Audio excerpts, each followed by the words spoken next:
Hi everyone, Mr. Hancock here. All right, let's talk about. This is primarily for American Lit 2, but this can go for if we're looking in this World Lit, anything at all. So we're moving into World War One and its aftermath. That's Unit 2 right now. And we're going to talk real quick about Robert Frost. He's the first poet in this group here. Now, while what we're going to be reading from him isn't necessarily war poetry, what matters is what we see from it's just a big complete change in many things after World War One. And so let's talk in the past here real quick. I was just discussing some of this about Victorian and Romantic literature to my English Lit course. So when we go back, we see a focus in these movements. And we see like a focus on, say, medieval time, medieval, Old English, Middle English. There's a lot of focus on religion and God and so on going forth. And many things change. That doesn't change too much. But where we go in the age of, in reason, the Enlightenment, we see a lot of focus on science and so on.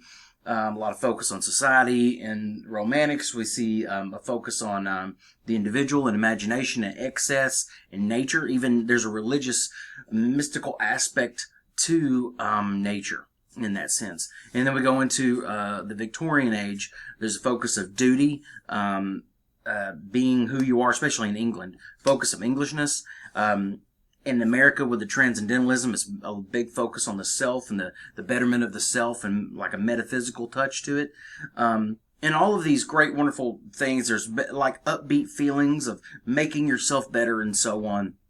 There's even if it's not explicitly religious or Christian or anything like that, there is a mystic religious feel to it.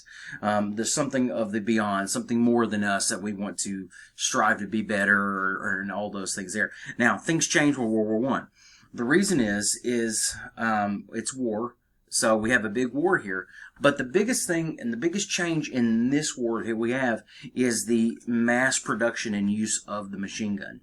A lot of people don't realize this, but before, when you had war, you had two lines of men line up, and they'd shoot, and usually it was shots, single shot rifles and so on like that. And when the machine gun was made, in World War One, they were still charging. Men would still charge the lines, and when you had the machine guns out there, you were able to fire, obviously, many bullets a lot faster. So it was, harvesting a lot more meat, I guess you can say, as far as what it was producing and killing.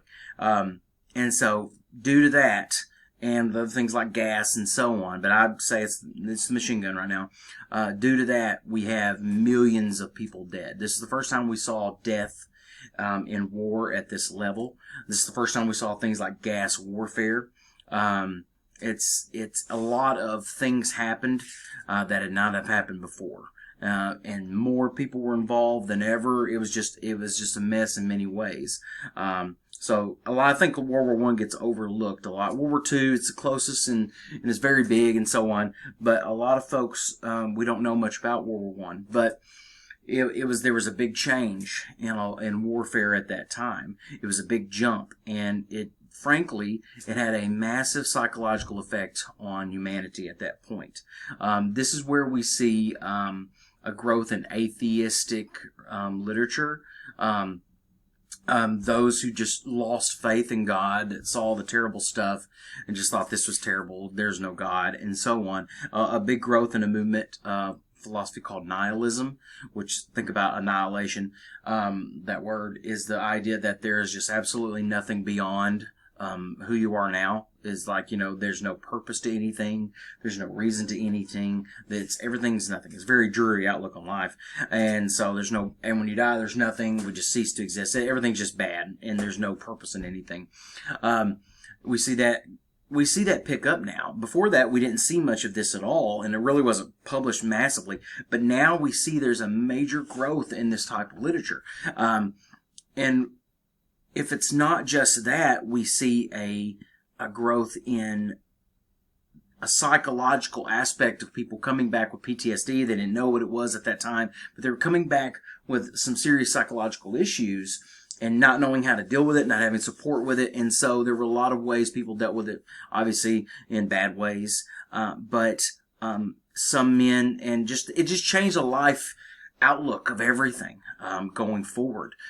Even for those that went to war or didn't go to war and so on. There were a lot of great writers like C.S. Lewis, Ernest Hemingway. There's a lot of folks who went to war, came back, changed in negative ways. Some got better, like C.S. Lewis. He went to school, became, professor, a scholar, and converted to Christianity. Hemingway had problems all the way up until his death.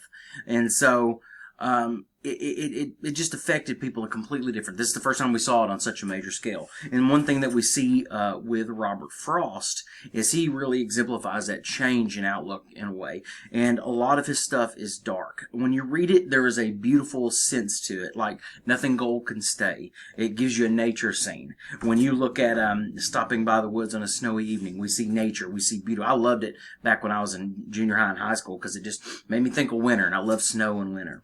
And later I go to realize, wow, this is about death. This is about suicide. This is about, wanting to possibly die. And that's something we found out about Frost after his death, and later reading his other personal writings and so on, is that he had some inner demons. He had some problems, and like every human being had problems, and he struggled, and just like anybody else, so it put like a darker tone on his reading. So when you go into his poems, so that's my point there. When you go into Mending Wall, especially after Apple Picking, Nothing Gold Can Stay, read those and think about, what is it saying about death? What's it saying about living? What's it saying about our life, going through this life with other people and so on, okay? So really keep a focus and an eye on those things as you go forward, okay? All right, that's good. That'll be quick for you there. If you have any questions, everybody, please let me know.